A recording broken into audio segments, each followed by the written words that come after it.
All right, guys. All right, here we go. Here we go. Well, if you're new to the live, welcome. My name is Randall. This is the McClures. We react, review, we make fun of, we laugh at stuff. Links are in the description if you'd like to help support. If you don't want to help support via donations, we get it. Go buy yourself something. ShopMcClures.com is a website that I created to bring together makers in America. So everything on the website is made in America. You don't have to scroll 3 pages deep in the description to find out which village it's made in. If you purchase from shopmcclures.com, it will help Americans. So go take a look. Get you something you need. Get a gift for somebody. I don't know. Buy something. Get some car soap.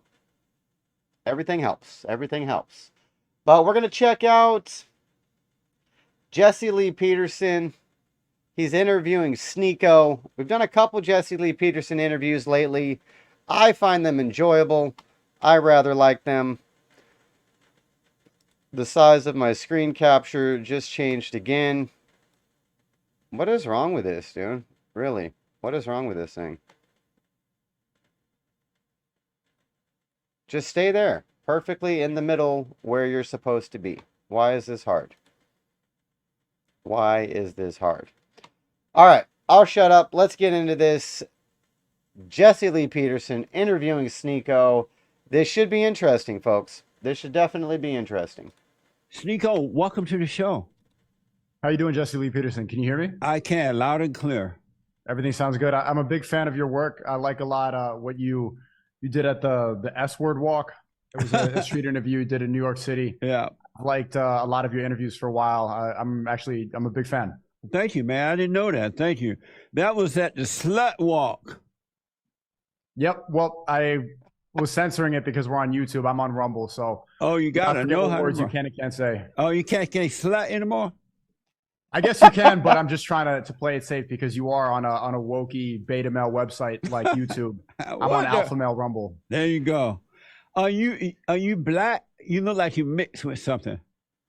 Yeah, I'm black, Asian, and white. I'm half Filipino. My dad is half black, half white. Oh, amazing. So how did you get started? And thank you, man. I didn't know you recognized who we were, but thank you for being what made you get into podcast? How did all that start?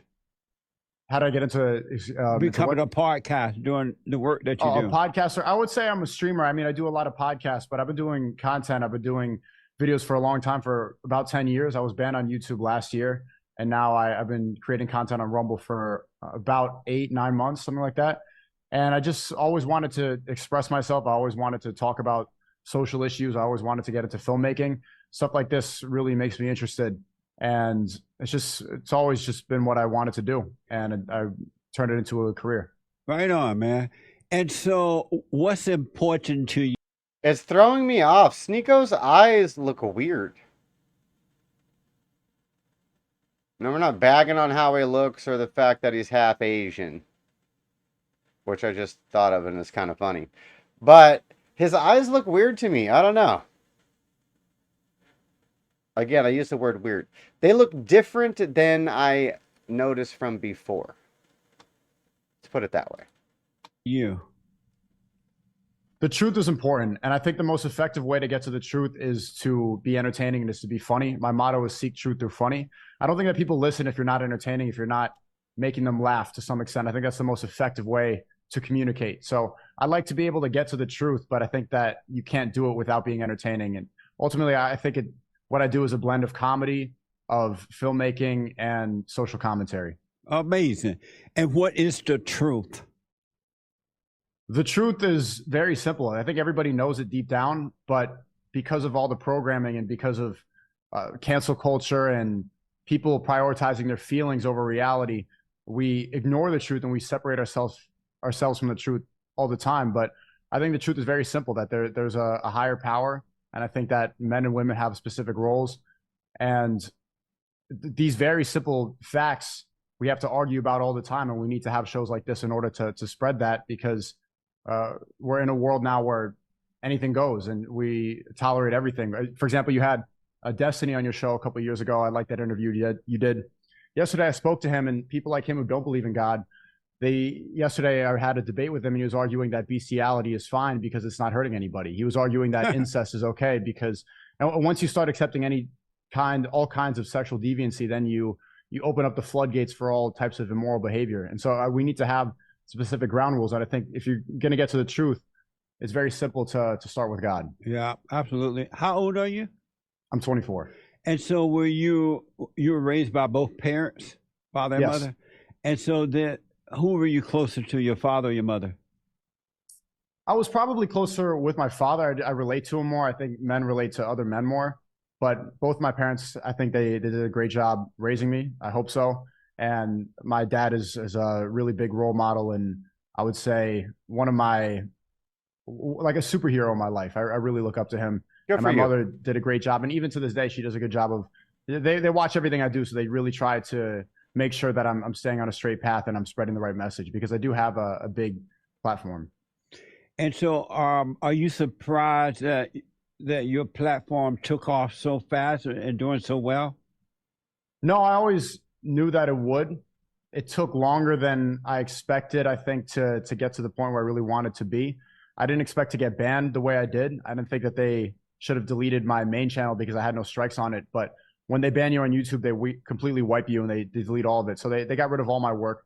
But I think I was able to survive the cancellation. I was deleted off of a lot of platforms: Twitter, TikTok, Twitch, and YouTube. I got my Twitter back because of Elon. And even after the cancellation, I think I've even doubled my audience and widened my reach. So it's something that I've always expected and set a standard for Good for myself to get to this point. And so you started out when you were 14 years old? 14, yes. Don't Amazing. allow And yourself I to wanna be ask canceled. you, for your age group of men, it's hard to find decent young women to date or even marry because women are in competition with men now. They want to be like men. Is it hard for you to find a woman to date? It is. It's very difficult. I don't think it's worthwhile to find a woman in the West. Sure that there's probably some good ones, but I think I've been traveling the world quite a bit and seeing the quality of women that exist in different countries. It just seems like a stupid decision to try to invest in a woman in the West when she's been indoctrinated by feminism.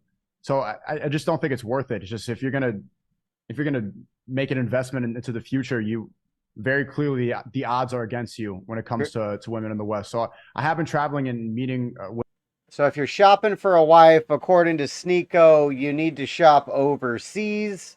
You don't want a feminist, indoctrinated woman.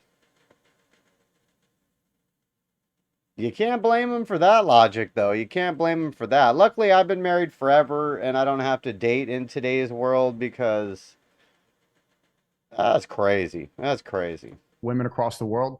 I think that I will need to have a girl who's not really on social media, a girl who isn't addicted to TikTok, because as soon as they download those apps, they immediately start getting ideas they would have never had without them. Amazing. And so, what's the difference? And I understand what you said about the TikTok thing. The women around the world, I know you traveled a lot. I heard about that. Have you met anyone in any part of the world that you think you would like to date or marry? Yeah, I've met a lot of women that I think fit that criteria.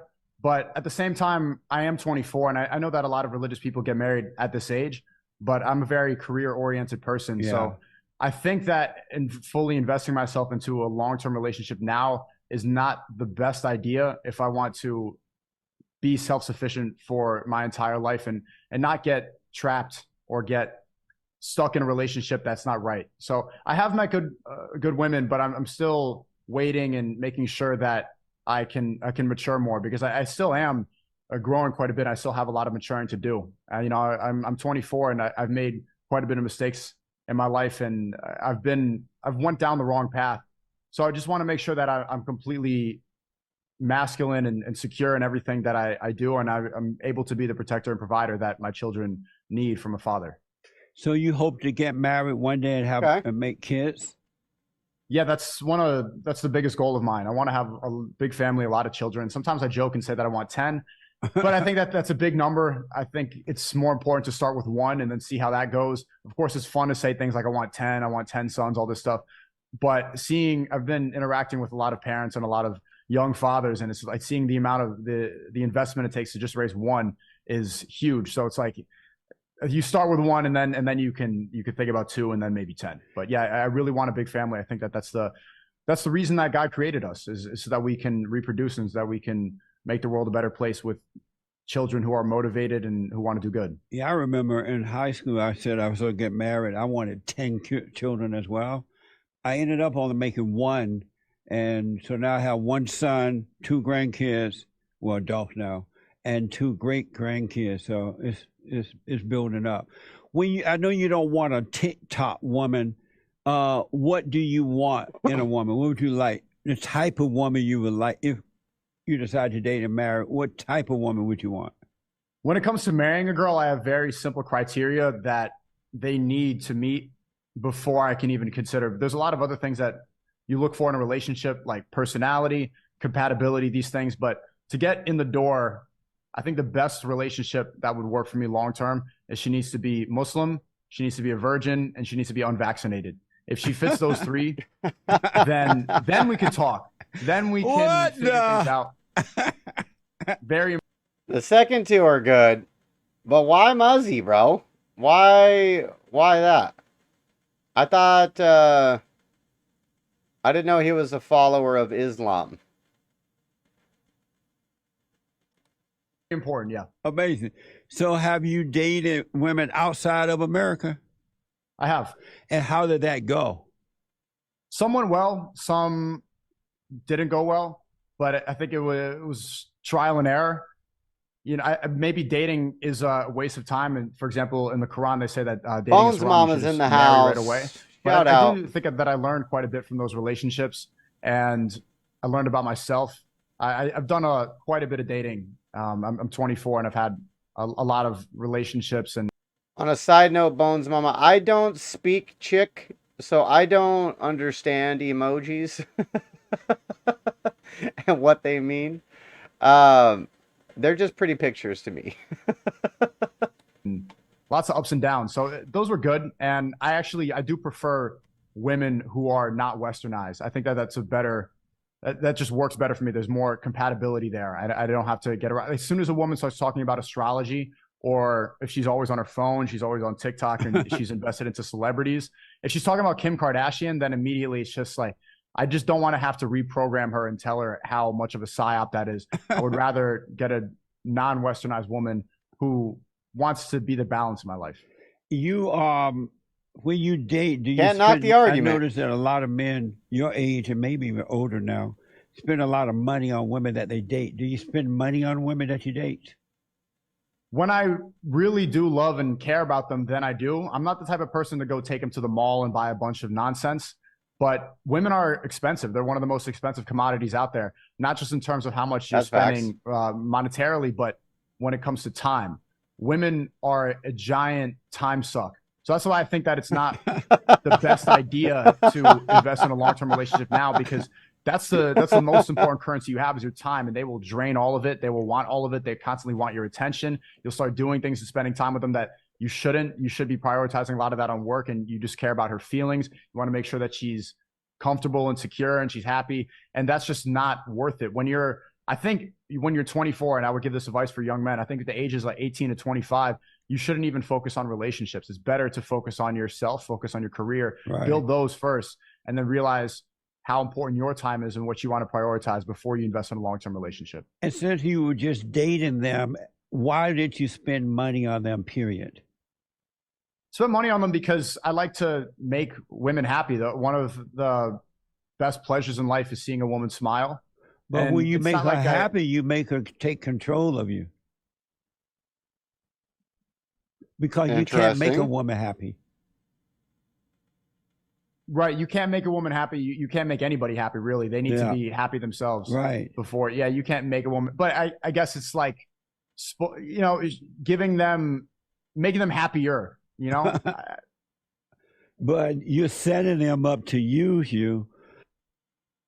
And women see men that spend money on them, they see them as being weak. And they don't care about men at all that spend money on them.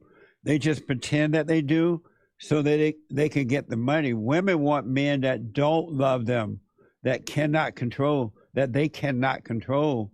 That's And if facts. they could get you to spend money on them, they have control over you. In the good old days, men did not spend money on women that they were dating. They would wait until marriage, and even then they would be sensible with how much money they spend on a wife. But you should never spend money on a woman you're dating, even if you went out to eat. It doesn't have to be like all an expensive place, but not even a lot of money then. And then women like men that they cannot control at all. You're completely right. Now I'm realizing it now. I'm thinking, as soon as you said that, I'm thinking about all the relationships I spent a lot of money on. And those women end up becoming ungrateful and unappreciative. Yeah. And they start expecting you to spend money on them and spend all your time on them because they don't see it as a reward. They just expect it based off of your interactions. Yeah. And now I'm realizing, as you said that, the women who are in love with me now, I don't really spend any money on at all. Yeah. I don't even spend any time at like the women that you give the least amount of attention to that she's chasing you, they're the ones who actually love you. So that's a great point. And I don't think I'm gonna spend money on a woman until I'm married now. You just red pilled me on money. What the? That's right, man. Women want men that don't want them. They want men because they need the man to be right to bring them out of the hell that they live in. Let me ask, what is love? Love is a decision. I think women fall in love and men have to commit to love. They have to decide that it's something that they should invest in. I guess you get those bubbly feelings and you get that Disney movie type of feeling maybe in the beginning of a relationship, but after a while that fades, and then you need to decide that the person you're with is right for you, and not just because you love them, but because you fit each other's priorities and what you want in life. So I think even thinking about those ideas too much can drag a man down. And I think a lot of those movies that promote that ideology, it turns men into simps. It turns women into delusional creatures. And we shouldn't obsess over this idea too much because that's not what creates a good relationship. What creates a good relationship is work. And what is a man? That's true. That's definitely true. A man literally is an adult male, a biological male, but a man compared to a boy is somebody who can protect, somebody who can provide, somebody who's strong, somebody who's capable, somebody who is responsible of others. A man has to take care of somebody. And even if you go further, I've been thinking about this. I think a gentleman is somebody who gives more to the earth and gives more to those around him than he takes. Somebody who is giving, because that's where I think men get their happiness from, and where men reach their real state as a responsible man. When you are giving to others, that's where that's the top satisfaction in life. That's where you'll find the most fulfillment. Amazing. Do you have anger? Of course I do. And how do you know you have anger? Because I wake up angry and go to sleep angry. It's something that I'm angry right now. Yeah. You angry right now? I'm angry I'm furious. Why? Because there's so many things to do. I have so much more money to make. I have so much more truth to spread. There's so many liars out there that I haven't exposed yet. There's things that I haven't accomplished. There are people that are still doubting me, and the world is I don't know if run that's by anger evil, though. satanic people, and it infuriates me that people don't realize that. It infuriates me that these people who are doing rituals on islands, they have ultimate control, and people live in ignorance because it's more comfortable, and that infuriates me. That's and true. What good is it doing you to be angry about those things? It provides me with the energy I need to get up and work every single day. I slept 1 hour last night. I stopped streaming at 4 a.m. after a 5-hour stream, something like that. After getting off of a 20-hour flight from Thailand, I came home and streamed. I slept for 1 hour and woke up Anger for this, motivation. And then I'm gonna get to work. I have a lot of writing to do. I have my business employees to contact. I have to get on a lot of phone calls. That anger, that transfers into energy. And if you don't have that energy, you're not going to be able to do the work that you need to do. And why do you think you can't do those things without being angry? I guess you can, but I think it's better when you have that energy. That's going to give you a competitive edge that other people don't have. If I'm pissed off and I have something to prove, obviously I'm going to work better. That's the same reason that Michael Jordan is training until 3 a.m. past everybody else, and he's doing extra drills because he's angry that people don't know that he's the champion yet, because he already knows he is the champion, and all he has to do is prove it. And you're not going to be able to prove that without some sense of anger that people don't already know that you are the champion. That's amazing, man. He's Do definitely you got some believe drive. that you can overcome anger and not be angry at all about anything at any time? I think eventually, I think with the family, and I think with a certain balance in life, and after a certain level of accomplishment, you don't strike me as an angry person, Jesse. Right, I'm not. I have no anger at all. Do you want to? Oh, do you think it's normal for a man to have anger? I think it's a very normal emotion. I think that all men at a certain age, especially young men, feel angry, and a lot of them manifest that into the wrong things. Right. And if they feel angry, instead of using that anger, they will find cheap dopamine. They'll do things like smoke weed or watch porn and kind of drown in that, and then blame their inadequacies on something else. I think it's a very normal emotion to have. And people in the chat are saying ego, ego.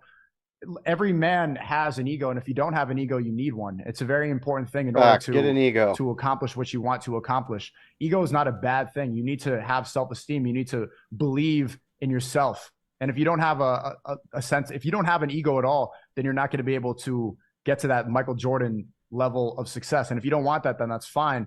But all successful champions have a giant ego, and they need to prove to the world and to themselves that their ego is justified. And what is success? How do you define success or successful? I think you can measure success in terms of impact. I see the success when people come up to me.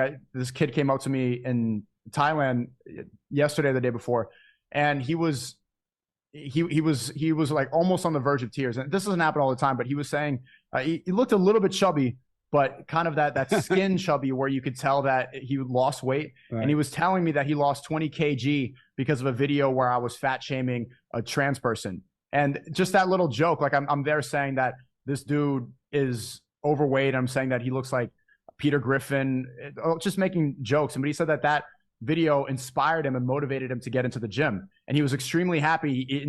He shook my hand and was saying, like, I want to be like you. Yes, bring fat shaming back. I agree 100,000%. We need to bring fat shaming back. Everybody hashtag fat shaming on whatever social media post you put out there. Fat shaming is healthy, keeps everything in perspective, and keeps the fatties going for walks. I'm with it. You really inspired me. Thank you so much. And so seeing that made my day and made me realize, like, all the work that I do manifests itself into real life. I think that that's actual success. Seeing that somebody took something from a joke I made and it turned into something positive, and now he's better off because of what I did. I think that's success. Did you say you were a Muslim? Yes, I recently reverted to Islam about 4 months ago. Were you a Christian at one time? I grew up Catholic, yes. Catholic. And what made you switch? I never fully resonated with Catholicism. I didn't feel spiritual. I didn't feel the higher power when I was in church. I didn't like the repetition of it, and it was forced upon me, which is not bad, but it wasn't something that I found. It was something that I was taught. And so I guess I equated a lot of that to the lies that I was taught in school, and a lot of they told me that I needed to get a 9-to-5 job and that I need to do this and you can't say that. And so I kind of equated Catholicism and church with a lot of what they were telling me I had to do, but I didn't want to do. So I never really resonated with Catholicism. And we can get deeper into things like I never really understood the Holy Spirit. I never really resonated. Well, personally, for me, all religions are cults, including Catholicism. But Islam's got to be the worst one. I mean, it's the easiest one to debunk as bullshit. I don't understand why there's so many people that follow it. other than the wish-wash mixed messages that the imams preach about it. Um, but yeah, on my own spiritual journey over the last 5 years, finding God for myself, I did a lot of research into a bunch of different religions, read a bunch of stuff. Um, and yeah, Islam's like one of the easiest religions to debunk as far as it doesn't hold up. You know what I mean? So it's amazing to me that there's this many. I consider Sneako a smart person. It's amazing to me that there's this many smart people that are choosing uh, Islam as a religion. Baffles me. Baffles me. If you are a Muzzy, follower of Islam, and you would like to debate it, let me know. We'll bring you on stream. Oops. Where were we?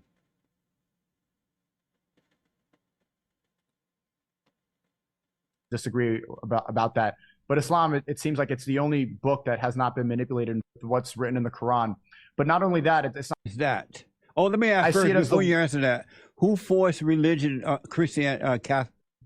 Catholicism and church with a lot of what they were telling me I had to do, but I didn't want to do. So I never really resonated with Catholicism. And we can get deeper into things like I never really understood the Holy Spirit. I never really resonated with the act of communion, eating the body of Christ and drinking his blood. There's certain things that I never understood, or that didn't make sense to me. And they just told me I needed to accept. Right. But Islam is the right religion for me. And why is that? Oh, let me ask first before you answer that. Who forced religion, Christianity on your parents or the schools? My parents forced Catholicism on me. And what is it about Islam that you like? I see it as the one truth. I see it as the one monotheistic religion. And I think I first started resonating with it when I saw it as the only answer to all the woke garbage that we see on social media and we see in the culture in the West. Islam fixes all these problems with what's written in the Quran. But not only that, it's not just practical, not just in terms of how it makes you more steadfast. And I understand his argument there. A lot of people against woke society look to Islam because they're pro-masculinity, they're anti-LGBTQ plus question mark apostrophe. But so is Christianity. It's just that Christians they're such wussies about standing on their religion and what it actually means. Keeps you centered by praying 5 times a day and telling you not to drink and telling you not to put bad things into your body, telling you the importance of gender roles. But also, I just see it as the one true monotheistic religion. I see Muhammad, peace be upon him, as the final prophet. I think Jesus was a prophet as well. But I don't see the other religions as monotheistic. I think that's extremely important. I don't think we should pray to a man. And we could argue about whether or not Jesus was a man or. He's definitely amusing. Why do you call him a psychopath, though? I'm curious. If he's man and God simultaneously. A lot of Christians disagree about that. But Islam, it seems like it's the only book that has not been manipulated in 1400 years. And it's the one true monotheistic religion because there's no idol worship. You don't draw the prophets. You can't conceptualize God. You just pray to God. And what does that mean that it's the only book that hasn't been manipulated? You mean translated?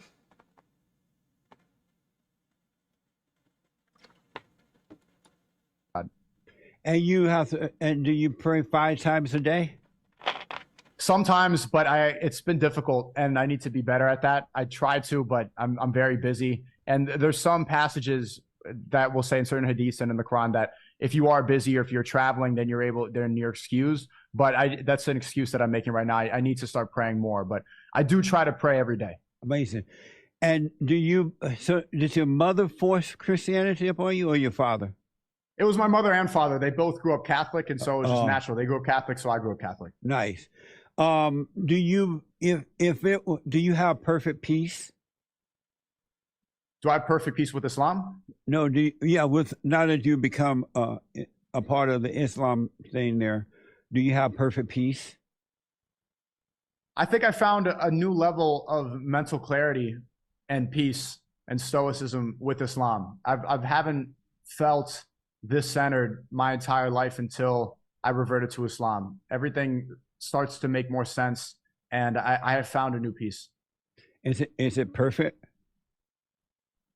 It's hard to say because I'm not perfect, and I can only judge based on my reaction to it. And humans aren't perfect, but I do think Islam is perfect. I want to ask you. You're now a Muslim, and you mentioned Jesus. Is Jesus God or the Son of God? I think he's neither. I think he is a. I think he was a prophet. You think, and why do you think that? That's what we believe in Islam. But we believe that Christians were very close to the truth, but Islam is the truth, and Muhammad was the final prophet. But I don't think that any one person could be the son of God, and nor do I think that a man can be God and a man simultaneously. That doesn't make sense to me. So you're saying that you said that Jesus was a prophet, and what is a prophet? A prophet is a messenger of God, somebody who spreads the message of God. And who is God? God, we can't conceptualize, but God is the divine creator, the all merciful. God is the reason.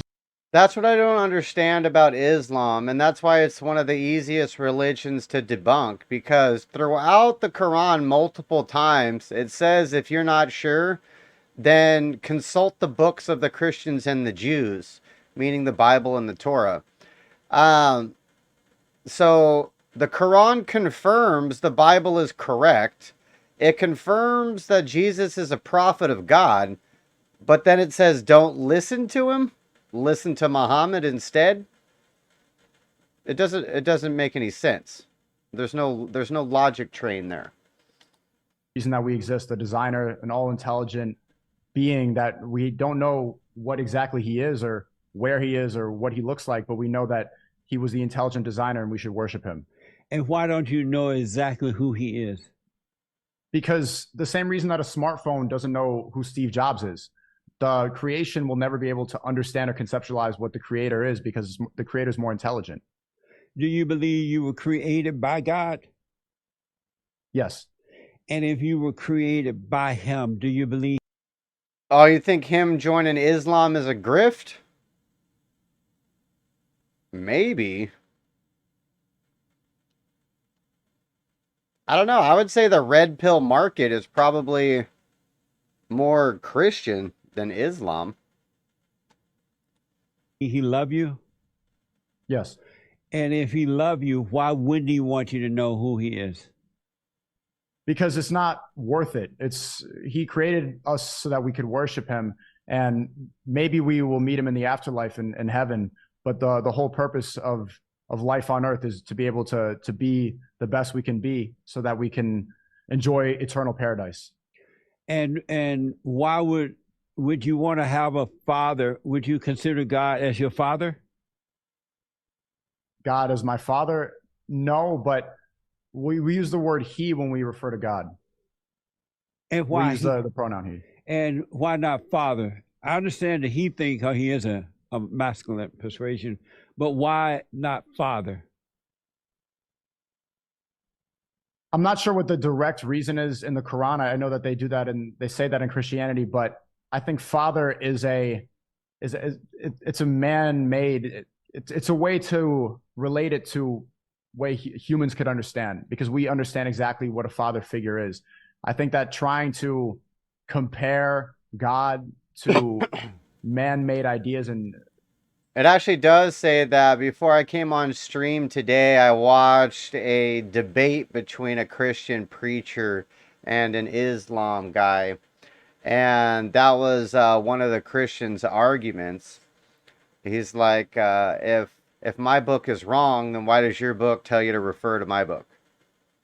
And I don't remember the exact passage, but he did mention it's actually in there multiple times. The Quran affirms the Torah and the Bible as the holy word of God, and yet doesn't listen to those words because they got their own thing. The man created family is not really necessary. And why is that? Because again, if we can't conceptualize what God is, then I mean, there can't be a father without a mother, and there is no mother. So a father that doesn't exist if there's no mom.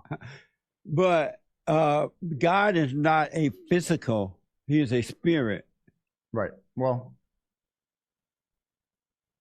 I wouldn't necessarily say God is a spirit. He's an all-intelligent being. I think putting the word spirit on it is again too. It's too specific. And why is that? Again, because there's no point in Islam. We don't believe that there's any point in really trying to figure this out. We know that we should worship God because He created all of us, but there's no reason to try to figure out if He's a spirit or if He's a father, because that's not important, and we will never know. If you can know now, would you want to know Him?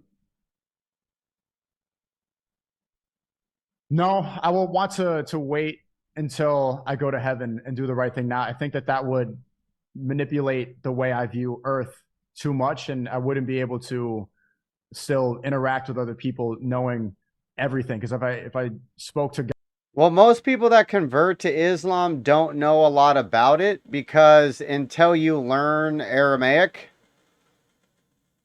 I think is that the word? I think it's Aramaic. Until you learn Aramaic, you can't read the Quran in its native language. And that's the whole Islam argument, is that once you convert it to a different language, it's not the same thing, which is why they say that their book is uncorrupted and that the Bible has been manipulated because it's been translated into different languages. But yeah, there's a plethora of errors inside the Quran. Like the math is even wrong. There's a part of the Quran who tells people, it tells people how you're supposed to divvy up their estate when they die. What portion goes to your wife and to your kids and to your stepmom and all of that stuff. The math in that doesn't even work. And if it's a book written by God, there's no mistakes in it. There shouldn't be any mistakes, and all the math should compute. And it doesn't. But I mean, you don't really need to look much further than Muhammad marrying a 6-year-old and consummating a marriage with a 9-year-old, the daughter of his best friend, who basically sold him his daughter in order to get into heaven. That's crazy. That's crazy.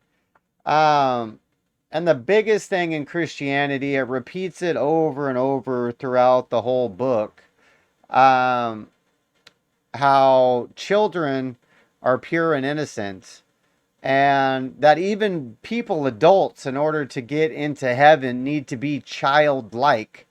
And the only time Jesus gets quote unquote a little gangster in the book is when he speaks on protecting children. I think he says you're better off tying a stone around your neck and drowning yourself in the sea or something like that than hurting innocent children.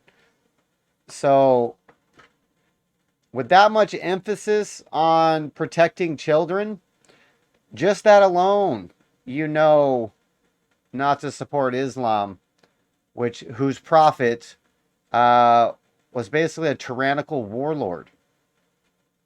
I mean, it's not. For me, it was significantly easy to debunk the following of Islam, for sure. Super easy. Not so easy with Christianity, though. Yes, I'd rather. Yeah, you should be. Yeah, exactly. Exactly. You should be thrown in the ocean with a rock tied around your neck before you even think about hurting an innocent child. So if that's a message in the Bible, then I don't think that the next prophet of the God is going to be a dude marrying 9-year-olds. And like the Islam debate is like, well, back then a lot of people married 9-year-olds. Okay.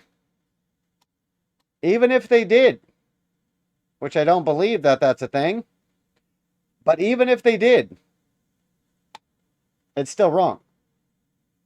And a prophet of God would know that. God, then I would know too much and nothing would make sense on earth. So if you want, if it were possible for you to know the truth while you live, then you wouldn't want to know that until after you die.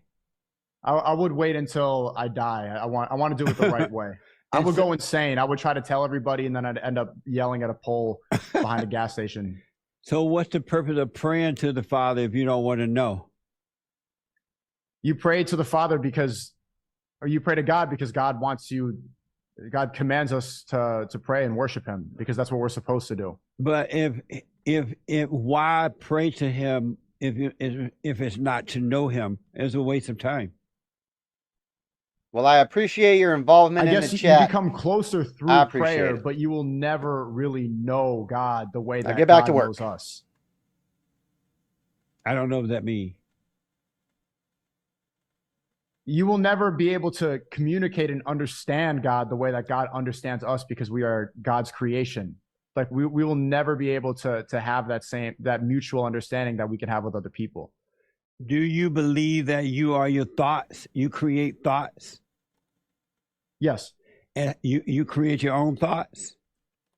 This is the most interesting philosophy of Jesse Lee Peterson that I haven't been able to intellectually wrap my head around or fully understand. He's going to go into it, but before he does, he basically says that all thoughts are lies. And when you first initially hear that, you're like, well, that's dumb. I have thoughts of joy, happiness, of helping people, of, good things. But his logic is sound. His logic behind it, or how he explains it, is pretty sound. I can't wrap my brain around it yet. But I do understand the concept of what he's saying. He's going to go into the argument now, so we're going to re-listen to it. But he basically says, well, if you create your thoughts, why do you create negative, bad thoughts that give you anxiety and depression and sadness? Like, why would you create those thoughts if you're the creator of them? And I can't answer that question. Because if you make your own thoughts, who would make thoughts that harm them? You know what I mean? It's interesting. Let's hear how he explains it. Most of them, there's a lot of outside information that affects your thoughts, but I try to create everything that I think. How do you create thoughts? Personally, how do you create them? What are your steps to creating them? Analyzing where the information that I have comes from, why I believe the things I believe, being very critical of everybody I'm around, and trying to put the best information into my mind. And so you create your own thoughts. Why would you create thoughts that would bring you fear? In terms of fearing God? No, fear within yourself. You know how you have fear? Why would you create thoughts that would bring you fear? That's a good point. I guess those thoughts you try to quell them as much as possible, but they're always going to be there. But if you create them, why are they there? Why do you? Why do you have to quell, ignore, or get rid of thoughts if you're the one that created them in the first place? It's interesting. It's an interesting concept. It definitely is. Bother to create thoughts that would bring you fear. Why not create them since you're in control of creating your own thoughts? Well, you're right. You're not in control of all of your thoughts. Some of them are external, but we do our best to create the best reality and create the best thoughts we can. But a lot of them are external. And who create the internal thoughts? External. Who created eternal thoughts? Did you say external or internal? External thoughts are going to give you fear. Amazing. Do you believe that you can live a life without fear, period? No, let me ask you this way. Do you believe you can live life without fear at all? Yes, I think those people are sociopaths. I think those are the people that end up shooting up a school or end up doing insanely crazy things. I think that you need to fear God. Of course, you can live without fear, but then you're going to die. But then you're going to end up drunk somewhere. The people who are committing those types of crimes are doing it out of fear. They're not doing it because they don't have fear. They're doing it because they do have fear. I guess there's always going to be some fear, but the best thing to fear is God, because you can't control God. So you should be able to, everything that you are in control of, you should not let it instill fear into your mind. But the one thing that you cannot control is God. So that's the one thing you should fear. And you said you do have anger, right? Yes. Is it normal for a man to have anger? Completely. Any man that has anger is a woman. Explain. Let me ask this first. If you can overcome fear, period, would you want to overcome it? Overcome fear? Yes. You got to forgive your mother. Your mother imposed her will on you, and you resent her for that. And you become like what you resent. And when you became angry at your mother, you became like her. You have her mindset and her emotions.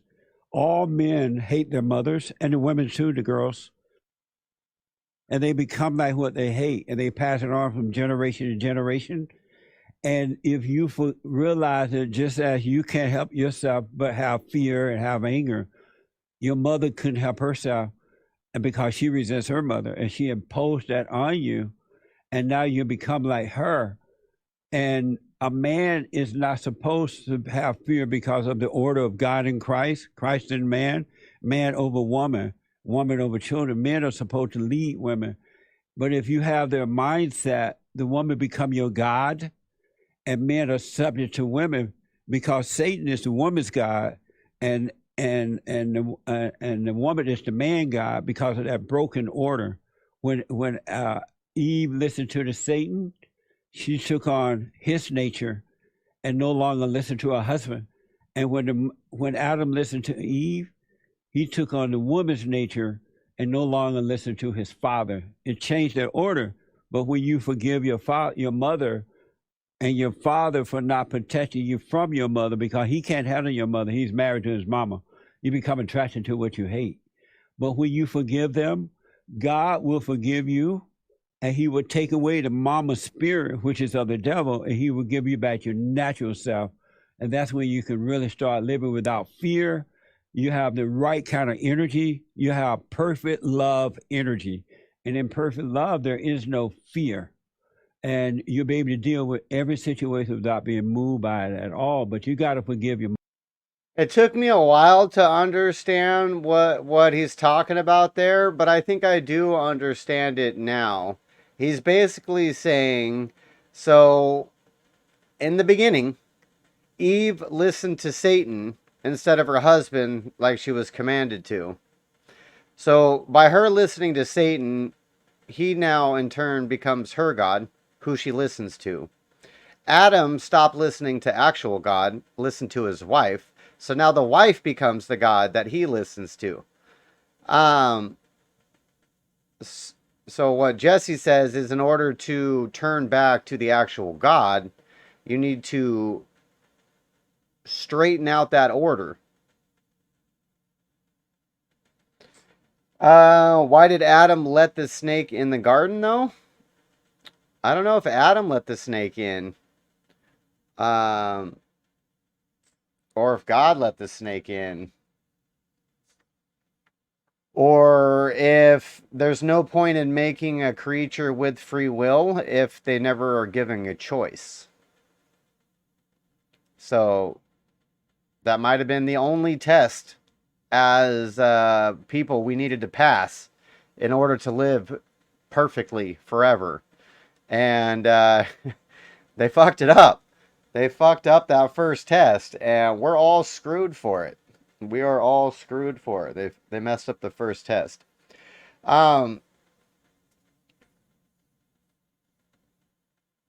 yeah, that's why he says that you need to go forgive your mother, so you can turn back to your father, because that's how the hierarchy works: is God over man, man over woman, women over children.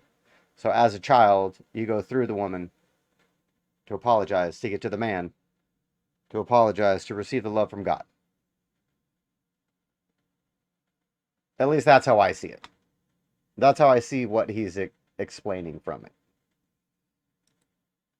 Mother. How do you forgive your mother? By telling her that I'm sorry for resenting you. First, you get to know yourself and you see that you are not in control and something else is controlling you. It makes you think and do things that you wouldn't ordinarily think and do. And realize that the anger that you have from your mother brought that on. And going for, hey, mother, I'm sorry for resenting you. I realize now that I have become just like you and that you can't help yourself. I'm sorry for resenting you. Don't ask for forgiveness. You forgive her and God will forgive you, because women don't forgive. And your mother take that and try to use it against you to control you. But once you apologize for Leslie's in the resenting her, house. God will forgive you and he will take that away from you, and you'll become a free man, and you can live on this earth with perfect love, and nobody or nothing can ever get to you, and you will operate with perfect peace. How did you figure this out, and at what age did you forgive your mother? At 38, and I asked God to let me see myself, because I had all that emotional stuff too. I lived in my imagination, and I had this false idea that success and friends and family and everything would bring me peace, and it only made life worse. Only God can give you peace, and that comes when you forgive. You got to forgive your mother. What do you think would happen if you went to your mother and apologized for resenting her for turning you away from your father?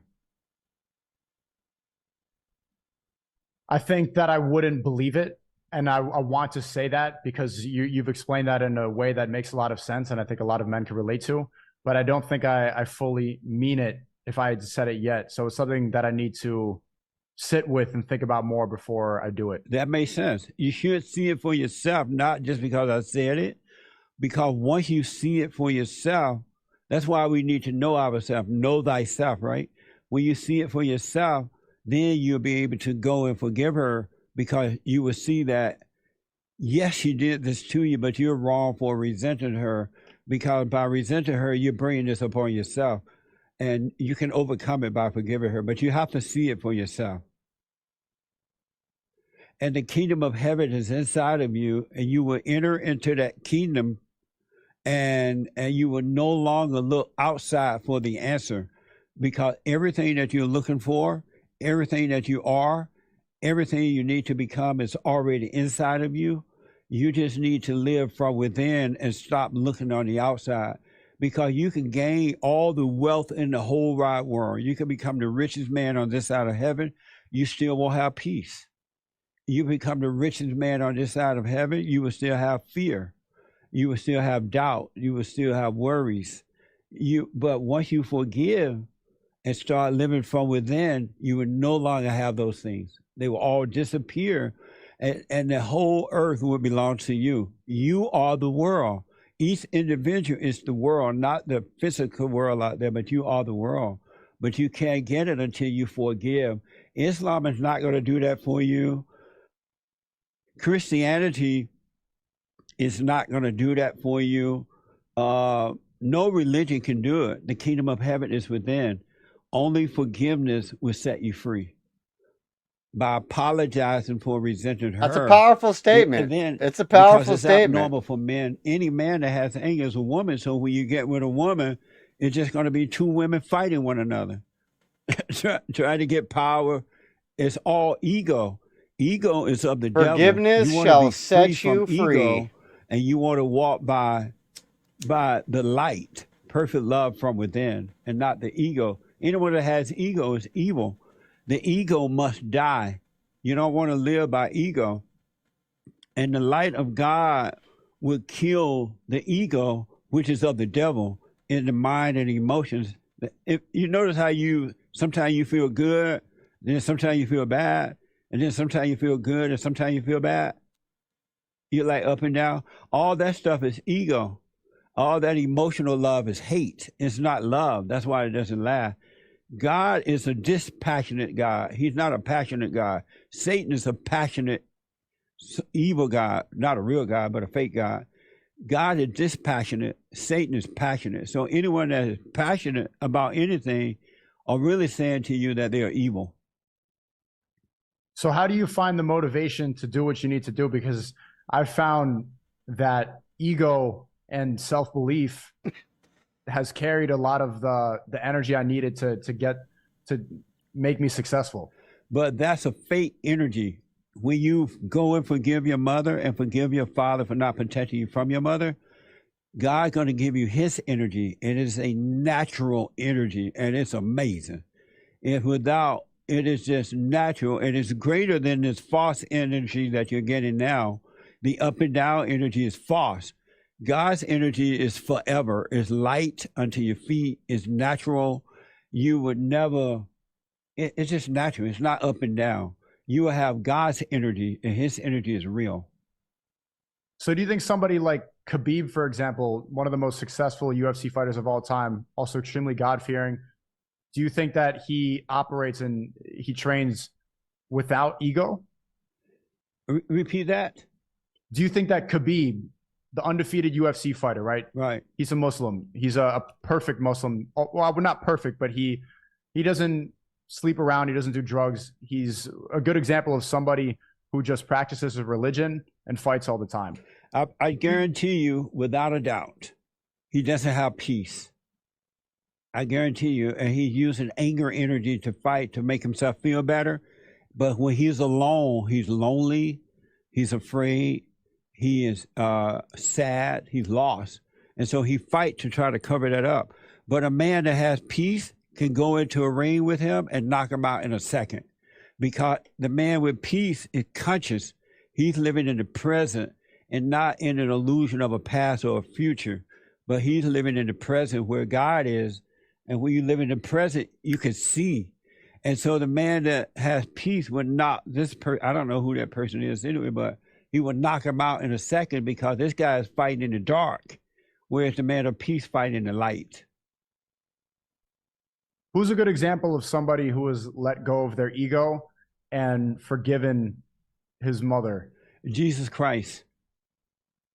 What about Jesus a Christ mortal man? died. What about a mortal man? Because Christians believe that Jesus is superior, is God. Is there an example of a mortal man who's forgiven? I have forgiven, and I meet men and women around the world, men and women, who go and forgive their mothers. Most of them didn't know that they needed to forgive their mothers. And they go and forgive mama because mama made them think that it's the father that's the problem, but the mother is the problem. And she put.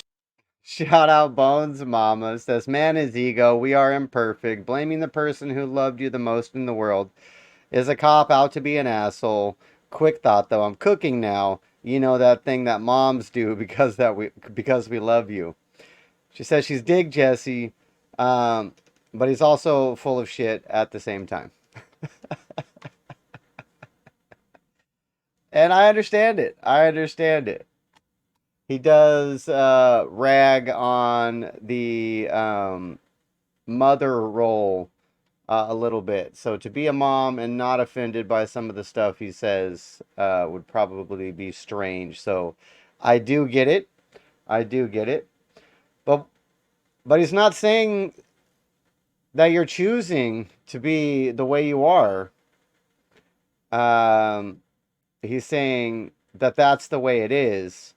And he also says that a woman once a woman is in line or has forgiven or is following Christ or whatever, then she's good to go.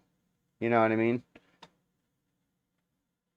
But if you haven't done his forgiveness thing, then you're screwed.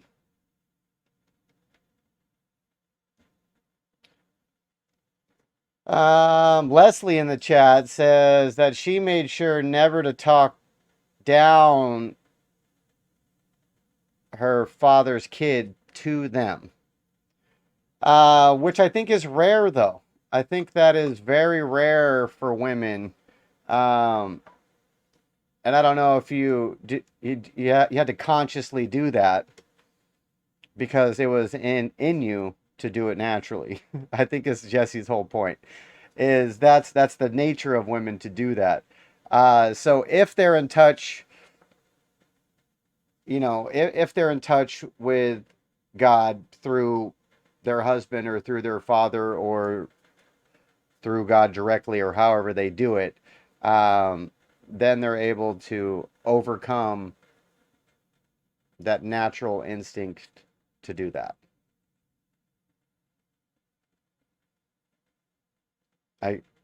I think is what he's trying to say. I don't know. I've watched Jesse Lee Peterson for quite some time now, a couple years. We obviously don't agree with everything he says. He is hard to interpret, kind of. But I think that's intentional because, and he expresses it often, he doesn't want people to listen to him directly. He wants to provide the information that people need, and then he wants them to tool over, ponder on that information, and then find out for themselves what he's talking about, which I've always respected about him. Yeah, let's finish this up. Leslie, with age, has learned to forgive a lot and let go of the ego. It's a hard thing to do. It is a hard thing to do. Bones Mama says, me also. I never told my daughter her dad was a useless sack of balls. Figured she would find that out on her own. Not my place to put bad thoughts into her mind. It's damaging to the child. That is 100% correct. That's 100% correct. But I think Jesse's point is, like, that's the natural. Obviously, there's people who don't. There's exceptions to the rule. But I think that's what he's saying is the typical rule for women, is to do that to their kids, even if they're with the dad. And that if they're in alignment, then they can overcome that natural wantingness to do that. Wantingness, that's not a fucking word. I don't know what I'm talking about. Pretend to be victim, right? She played the victim. She pretended dad was the bad guy when she was the evil one, doing it to the father, driving him nuts. But because he hadn't overcome his mother, he worshiped her too. He tried to get something that women don't have, and that is love, right? The love comes from the man that comes from God. And so I know men and women, I meet them around the country now. I counsel with them. They attend the meetings and things, and they go and forgive. They become patient, free inwardly, men and women. You got to I've never heard this broken down like that. You really surprised me with this information. Does it make sense a little bit? It makes complete sense. And you know why it makes sense? No. God is allowing you to see it from within. It's not me. I'm just bringing you the message.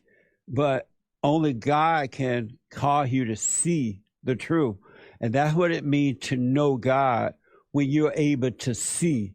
Now you can see. And when you go and forgive your mother, hey, mother, I'm sorry for resenting you. Because anyone that has anger is playing God. And you're not able to know him when you play him. I think Jesse intrigued me why I still listen to him is his thing about anger. I always like jokingly blame my anger on being Irish because that's kind of a stigma for the Irish, is that we're pretty angry. But I've always been angry. Always. Like, I'm getting fucking angry right now talking about being angry.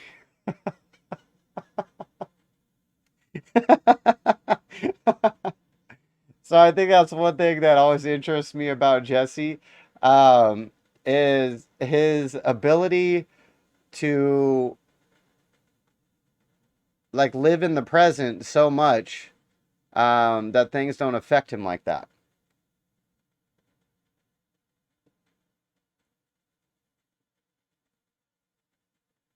Yeah, because this was from a couple months ago, I think. Let me check real quick. This was from. No, it says this was just 2 weeks ago.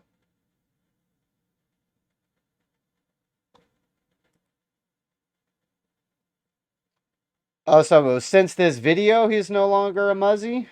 That might be interesting. That might be interesting if that's the case.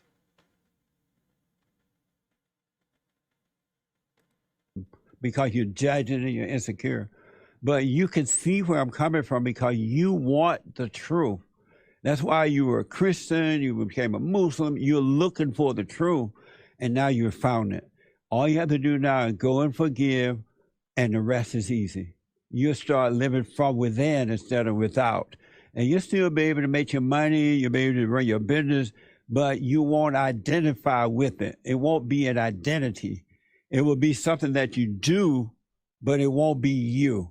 You are not your job, you're not your money, you're not things, you're not your body, you're not your mind. You are a spirit created in the image of God. And your mother turned you away from that when she turned you away from your father. You must forgive so you can find he's with you already. That's why you can see where I'm coming from. And also I want you to give my silent prayer a chance and let me know what you think about that. www.silentprayer.video. www.silentprayer.video. You can still do your little Muslim thing, go out there and hoop and holler to Allah Allah. And when you're done, be still and know God. It's good. Because right now he's with you. That's why you see where I'm coming from. And you're seeing it from within. So how do you define the self? If it's not what you do or what you provide or what you give, if it's not your job or it's not your accomplishments, then how do you define the self? There is no self. Everything you see about yourself is an illusion. The real you will appear when the far you disappear. You got to get rid of all this ego, and the light of God will destroy the darkness, which is the ego. I'm so out of time, man. Do the silent prayer, www.silentprayer, and we can talk some more. Sneako has some good questions for him. Okay, I'll check it out. Go and face your mama, boy. I need to think about this a little bit more, but I think you make some good points. Right on. It was amazing talking to you, man. I really appreciate this conversation, Jesse. You're welcome. We'll talk again, all right? All right, thank you. Okay. Interesting stuff, folks. Interesting stuff. Interesting stuff. So that was Jesse Lee Peterson interviewing Sneako. Pretty good interview, I think. Sneako had some good questions, retorts back to him.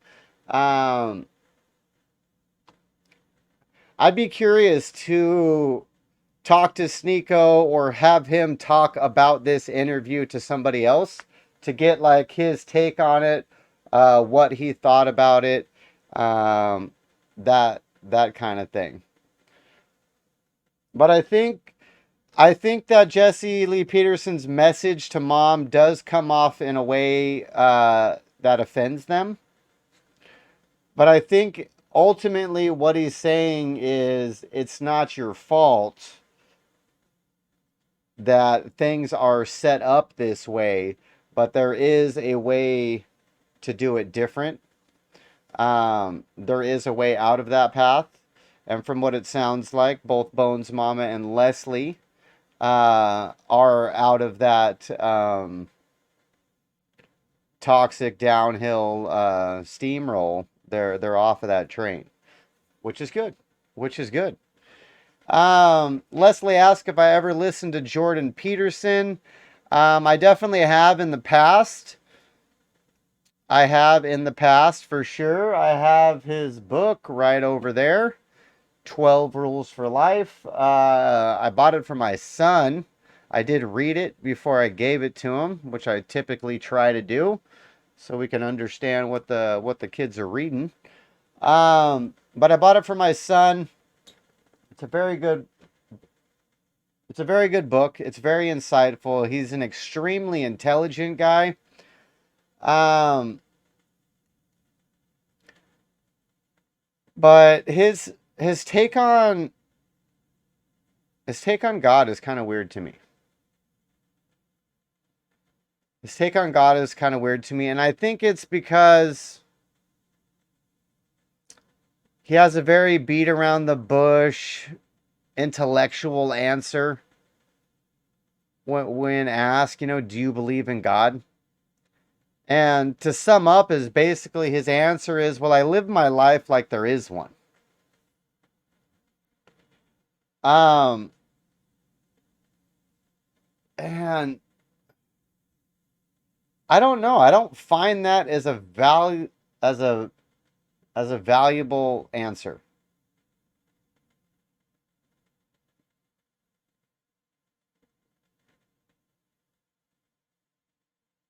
You think Jordan Peterson just started to believe in God? Because he's been studying and doing lectures about God for a very long time. A very long time.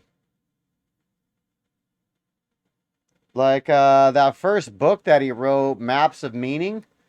Not that I've read it, but from my understanding of it, it took him a very, very long time to write it.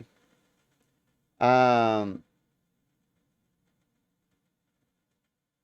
and he goes into that stuff. Plus, he has that whole new series that he's doing on Daily Wire about Exodus, and he's like going through the Bible books and stuff. He he created that series that he's going through as a professor. I don't know if Daily Wire might have scrubbed his YouTube channel and taken the old videos down, but he used to have lectures of him in front of his class, giving a lot of these presentations that he gives now with all the lights and the three-piece suits and you know what I mean, all the Hollywood to it. You can see a lot of these lectures in their original form when he was a professor up in Canada. So I don't know if he believes in God or not. I don't necessarily care either. It's not gonna affect me in any way. But tomorrow, hasta mañana, folks. Hasta mañana. I appreciate everybody who tapped in. Later, Gator. Um, Make sure you click the thumbs up if you want to help spread the word. Click the follow if you'd like to be notified of future lives. Click the join if you actually believe in God and want to be Christianly, then you'll give me $5 a month. No, I'm just kidding. That was fucked up to say. But the point is, we do appreciate everybody who chips in and helps out. But thank you all. I always ramble at the end of the streams. This is the one thing that I'm not good at, is ending the streams. Everything else, I'm amazing at. Ending the streams is my downfall. But we appreciate all of you. ShopMcClures.com if you want to check out quality American-made products. Buy a gift for somebody. Buy some makeup. Buy some car wash. Buy something. It's all made in America. Helps out the country. Helps me out. Later, bye.